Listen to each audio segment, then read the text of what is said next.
Hello and welcome to Enchantment of Eternity's review for Lord of the Rings, The Rings of Power, Season 1, Episode 4, The Great Wave. This video is part of a series of videos where I review episodes of Lord of the Rings and Rings of Power, so I'll have to start with a spoiler warning for The Rings of Power up to Episode 4. If you have not seen up to this point, you will not want to watch this video, otherwise some things will be spoiled for you.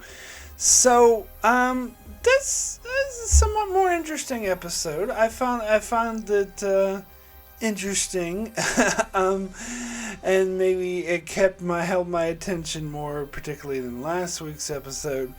But again, it's still like building all the pieces and setting the stage. Now, I've heard a lot of people complain about that the show's taking too long, it's moving too slow, and it's setting things up. But for me, it's like it kind of depends. Like, if all the setup is necessary, and when we start to get to the payoff, we would be like, well, payoff would not be nearly as good had we not taken the time to set all this up, then I think it would be worth it. In fact, I could see the scenario where that could happen, because there are characters and situations and world buildings and things that I think they're doing a really good job of exploring, particularly in this episode. So I feel like if they just jumped straight into, the action, then perhaps it would not hold as big of regard, because character stories are really what I like most about any show or movie. But that being said, it's still, hasn't really gotten going yet. It's still building everything. So we'll see. But I did enjoy this episode. I did find it pretty interesting. So we get the opening scene with the dream sequence, and I've figured out pretty early on, like even before the big tidal wave started coming, that it was a dream sequence, just because of the strange way it's happening, and it spells the doom of Numenor. And we do see that this is what this queen had feared, and how, because she talked before about a prophecy being fulfilled that begins with an elf arriving, and this is apparently the prophecy in question. Now, not to get too many spoilers into the books, although I'm not that familiar with the books. I've been reading up and watching a lot of videos on it, because I've been curious of what the greater lore of the show is telling. And of course, it's not entirely accurate to it, which has Tolkien fans up in arms, but I don't really care as much about it. But overall, it's basically what, again, spoilers right now, you can skip ahead if you don't want to hear this, but what she is seeing does indeed in fact happen. Of course, I don't know, it's not really spoilers, because in the Lord of the Rings movies they mentioned that Numenor is the island, not a thing anymore. It's gone. So I don't know if I'd really call it a spoiler, but yes, so this dream that she has will happen, but not in the way she thinks it will happen. And I won't get into detail on that. But yeah, that's usually how prophecies work in shows like this. So it kind of goes along with that. And I do like the journey that she goes on through this episode, and how, because at first I thought they were going to portray her as kind of someone who's really antagonistic and unreasonable. We see that she wants nothing to do with elves. But then, we get that nice confrontation with Galadriel, when Galadriel was like demanding that they, aid them in their fight against Sauron in the Southlands, and she doesn't have any interest in that. And when Galadriel tries to push her and be like, "I demand to speak to the king," it's in the tower, and just specifically refers to her as regent, where her official title is Queen Regent, mainly like emphasizing the fact that she's not actually the ruler of the land, that is technically the king. And she gets thrown straight in a jail cell for sedition. I love that. Actually, I love the way it cut to that, like immediately cut, like when Galadriel challenging her, and immediately cuts to her, Galadriel getting thrown in the jail cell, and then talking to Halbrand, which.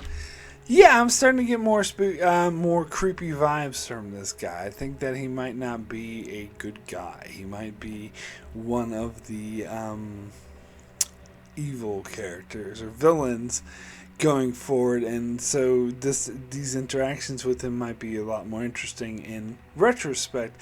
Although he clearly is not Sauron, I don't ascribe to that theory at all. But he may end up working for him or with him, or whatever. Because the way that he when Galadriel breaks out of the prison, and that bearded dude, I pulled up his name.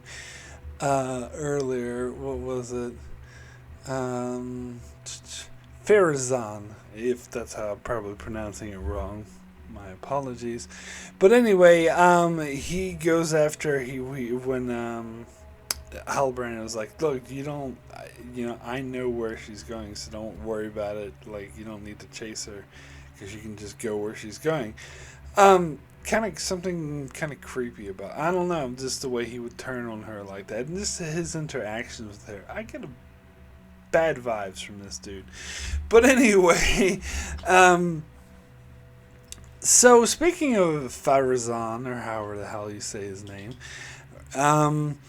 he does this the scene earlier on where we see the dude who got beat up by Halbrand, and he starts trying to start a mob who's like pissed off at the fact an elf is even here, so he does this like great speech, and so they present him as like a man of the people, although it's kind of inauthentic, the way he goes around like shaking hands with everyone and being like, oh, I'm a man of the people, but really he's not. So really he is I got the hint that he was a typical politician who pretends to be a man of the people, but really is manipulating the people to give him what he wants, and that would seem to go along with what I've heard of this character from the lore.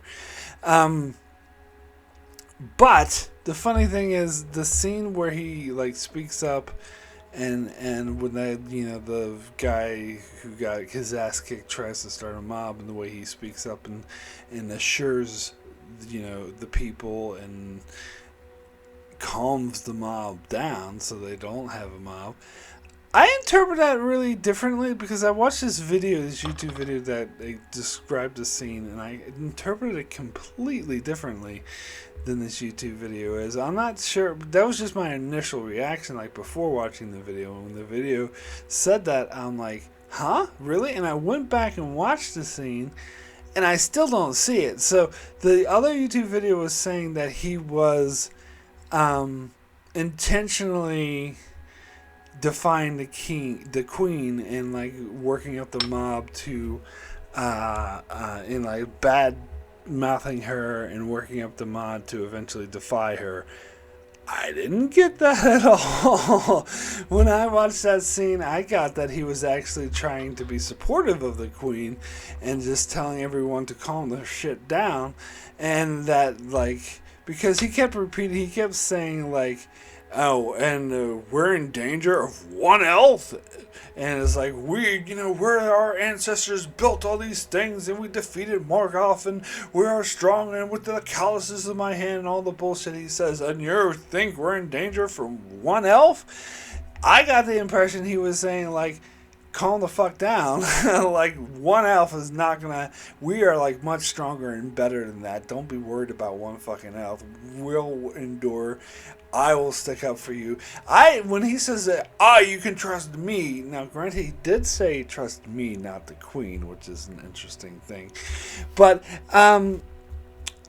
the guy who got his ass kicked was originally saying like, oh, the queen has no control, and then people don't listen to her, and no one's supporting her. And so I took that as bearded dude, I'll say that because I know I cannot pronouncing his name right, but anyway, I took that as bearded dude saying, No, I am there with the queen, and I had got your back, so I'm supporting you, so don't worry about it. So in a way, I suppose I could be seen as kind of usurping the queen, but I took it as more like support of the queen. Although, as I said, he did specifically say you can trust me, not the queen. But I took his whole speech as saying like one alpha isn't going to harm us. Calm down. No reason to mob. I'm there with in the royal court, and we're going to represent your interests and make sure this elf doesn't harm us. So don't worry about it. That's how I took it. So I don't really take this necessarily like building ire or like building up to, take over the queen or turning people against the queen. I didn't get that from the scene, but I could be wrong. Maybe I'm wrong. Maybe I'm wrong and this other YouTube channel is right, but I kind of took that more of just actually being a good politician and calming an angry mob before they got out of control and basically telling them what they wanted to hear. So again, and that combined with the other scene where he was going around shaking everyone's hands, just reinforced to me that this guy is just a really good manipulator and a good politician. But anywho, so yeah, and so when they threw Galadriel in prison, I'm like, oh, we're gonna get these boring scenes with her in prison, and we only got a few when she was talking to Halbrand a bit, and those were okay, whatever. As I said, creepy vibes. But but for the most part, we didn't really get touch back much on the story. I mean, we get this side plot with Elendil's daughter and some dude hitting on her, who apparently the dude is he related to the bearded guy or works for the bearded. I didn't really get that because I don't care.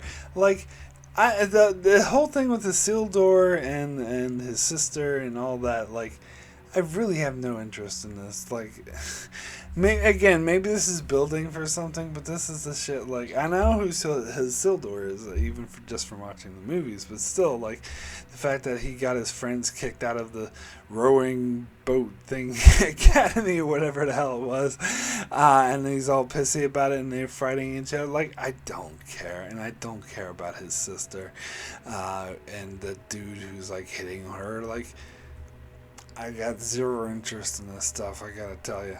But anyway, so I saw that as mostly filler, but maybe they're going somewhere with this. I don't know. But anywho, so we mostly were treated to that until finally we get the thing where Galadriel escapes and she goes to the queen, or she tries to see the king, but the queen, of course, anticipated this and meets her there. And we see that the king is not in good shape, and he's not really lucid, and he's on his way out.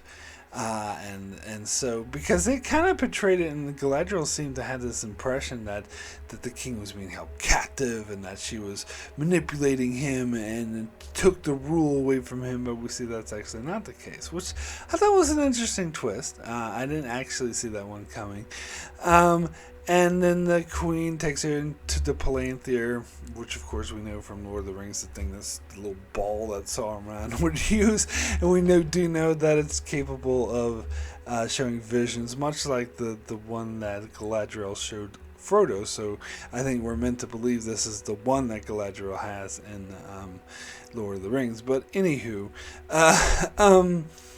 so she sees the vision of Numenor falling as well, and she tries to convince her, look, we need to work together, and they're really, she, instead of like being antagonistic, which is one thing that Halbrand did say to her, is like, you just rush forward, you're not very diplomatic. Basically, I mean, that's what he was saying, but he had a roundabout metaphorical way of saying it, like you charge like a stag or whatever the fuck. But anyway, that's basically what saying, like, you're not being diplomatic. So she's being more diplomatic, and she's making more reaching out, and they have this connection, but she still the queen still refuses Galadriel and sends her away. But as she's going away, all the leaves start falling from this tree, and it looks kind of like snow, and it's similar to what happened in a tree in her vision. So she took this as a huge sign. I don't really get that. She took it as a sign that they were doing the wrong thing by sending her away, I guess. I don't know. And so she does a complete 180 and decides to completely support Galadriel. We see Galadriel step out behind him, and they're going to, and of course Isildur was, I will take the ring to Mordor. I mean, I will volunteer to be on this, thing. So they're going to come rush to the Southlands and try to defeat Sauron. Hooray, hooray, hurrah. So I did like that, though. I mean, that was pretty exciting. As I said, it was mostly set up, and I think the way the queen was portrayed was really interesting, and her sort of back and forth with Galadriel and how it was antagonistic at first, but then they saw eye to eye. I like that. I think that was done really well. So then we get other storylines in this. We don't get the Harfoots. Oh, poor Harfoots. I missed them so in Meteor Man. But anyway, we do get the dwarves, which I love these scenes as well. I just like the interactions between Elrond and what's his face? What is his name? God damn it! It's around here somewhere. Doran, I think his name is the dwarf dude. I'm pretty sure it's Doran. Anyway, I like their interactions. I think it's really interesting. And here we see that, they hinted that he was hiding something in previous episodes, and it turns out they're mining mithrils, and apparently this is when they first discovered mithril. And I have zero doubt that this completely contradicts that lore of the novels, but I don't particularly care. But maybe I'm wrong, maybe it doesn't, but I feel like as soon as it's I bet that's not in the lore, but whatever. I'm fine with it. And so it's a big secret, and part of me thinks really that's all it was. He was making that's the big secret he was making such a big deal out of. Who cares? But it's kind of like the most valuable substance in the world, and wars are often fought over, especially ones that are as scarce as that, and wars are really often fought over and people try to steal it. So I actually can understand that, but from the storytelling standpoint, I thought that was a bit underwhelming of a reveal, but in universe it makes sense. But anyway, but I love the scene where the Elrond sort of reaches out and swears on the mountain that he'll not tell a soul, and how he's reconnecting with Durin as a friend, and that Durin trusts him enough to actually give him a piece of it. I like that. I think that is really good character story, and it's really powerful. And then the dwarves die in a cave in, and you get the sad song about that. I thought that was, that was all really good character building, world building stuff. And then the interactions with Elrond and the wife, when the wife was kind of lied to Elrond, he can kind of see through it, and she apologizes, and he's like, "Don't worry about it, you were being loyal to my good friend." That gets me right here. That's just good stuff. I really love all this stuff, and then and I love the scene between Doran, if that is his name, sorry if it's not, and his father, and how his father was, and he was apologizing. That whole speech that Elrond gave about his father, that was good shit too, and how that moved him to go apologize to his father, and his father's like, "Look, you got nothing to be sorry for." I think this is a well-written scene. I've heard a lot of other critics and people complain that the dialogue is really terrible in this show. I didn't really have a strong opinion about that either way in the previous episodes. I didn't think it was, but I wasn't strongly against it. I am strongly against it in this episode because scenes like other scenes we got between Galadriel and the Queen, the scenes here, particularly the Elrond scenes with Durin were really well written, but this scene right here is extremely well written. Like, it is very effective. The way they speak to each other and the way he's like, forgives him, like it's very powerful stuff, and it was very intriguing where he was like, when he says, look, Elrond's invited me to go to London with me, should I go? And that's sort of reaching out the olive branch, being like, look, you're my dad, you're the king, I will bow to your thing. Obviously he would want to go, but he's like, look, I will bow to your wisdom, should I go? And he's like, well, what does your instincts tell you? And he's like, well, there's just more to it. And he's like, good instincts. Like, that was nice. And he's right, there is more to it. And so the king is interested to see him to find out what there is, what more to it there is. So yeah, that was really good stuff. Like, I pretty much have been a fan of all of the dwarven stuff in the show so far. And then we get more of the Southlanders. God, I can never remember all these names. I'm sorry. There's the elf guy who was held captive by the orcs. Arinder, yeah, I'm gonna get it right one of these days. But anyway, Arinder, whatever, and he meets the big elf that they alluded to, Eldar, in the previous episode, which is apparently played by God, what, I can't even remember the character's name from Game of Thrones, but the Stark uncle guy who disappeared after the first season. I didn't even recognize him at first, but someone else pointed this out to me. But anyway, God, it's gonna come to me later. I keep thinking Rickon Stark, but that was a little boy. But anyway, regardless, so this is a demented elf character, and again, I don't know. Some people think that it can't be Elrond because all the orcs refer to him as father, and so people are thinking it would be way too obvious for him to be Elrond. Plus, the way he was talking about the river he's been to was inconsistent with the lore. But then again, the show's always been inconsistent with the lore. But I tend to agree that he would be too obvious of a choice as Elrond. Now, did someone mention this episode? Oh, at the end of the episode, the creepy old dude mentioned that the meteor falling was the sign of the coming of Sauron. So then that may imply that Meteor Man is Sauron. But I still don't think that's the case either. I still don't think that Meteor Man is Sauron. I think that would be too obvious as well. But I'm actually more open to it being Meteor Man than I am to it being this Adar guy.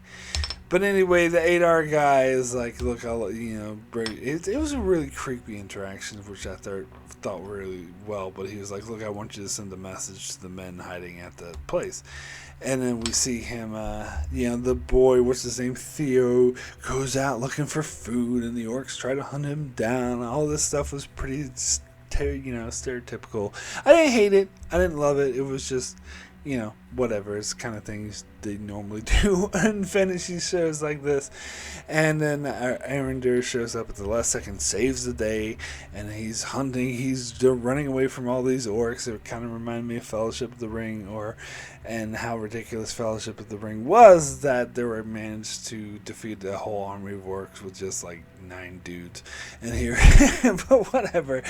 Anyway, so they get away, they get back, and the big reveal is, most of this screen time in this storyline was, I felt, kind of filler, but it did give us some information about what these people are like, and that they're hiding this thing, and they're out of food, and how desperate they are. So that was important. But anyway, so he gets back and delivers the message. The message is apparently, look, surrender and swear fealty to them, or as their king, or they're all gonna die. not very good options, obviously. And this is interesting because these people have been punished because they supported Morgoth in the past. So I feel like they'll have this guilt where they don't want to go through that again. But then again, they're gonna risk dying. So yeah, so that was very interesting, and then of course we get the creepy talk with the creepy old man who has the same mark that Theo has and says that sword's not what you think it is or whatever, blah blah. I guess it was the sword's previous owner, and he's the one that he's intentionally vague. To me, that was a bit contrived writing because the show itself wants to withhold information from the audience, so the character has to be vague to another character, even though it doesn't really make sense to do so. But I actually found the show lost at this a lot. Like, people would just stare at each other instead of actually fucking talk like they would in real life. But anyway, that's another topic. But whatever. That was all well and good too. So my rating for The Great Wave out of 10, oh God, I don't know. I guess I'll give this an 8. An 8 extremely good. So this episode would be the perfect episode to give a 7.5 to if I did 0.5, but I don't. So I could either swing down to the 7 or swing up to an 8. Talking through this episode made me appreciate it a bit more, particularly all the world building on Numenor, mainly that storyline. Well, except for that bullshit with the Isildur and his sister. Like, I don't give a fuck about that. But, like, the politicking involved in the Galadriel and the interactions and all the dwarven stuff with Elrond and Durin, like, all that stuff was great. So, and the other stuff, like, with the Southland stuff, like, I didn't hate it. I wasn't completely, like, invested, excited about it, but it didn't suck. So yeah, I think that pushes this episode into an 8. So anyway, that is it for my review of Lord of the Rings, The Rings of Power, Season 1, Episode 4. I shall be back next week and every week thereafter to continue to cover this show. Hopefully it starts picking up soon. In the meantime, you can check out my channel as I cover many other shows, such as all things Star Trek, also covering House of the Dragon at the moment with live discussions, and also some reviews for Star Trek Lower Decks. So be sure to subscribe so you can keep up with all of that. And thanks a lot for watching.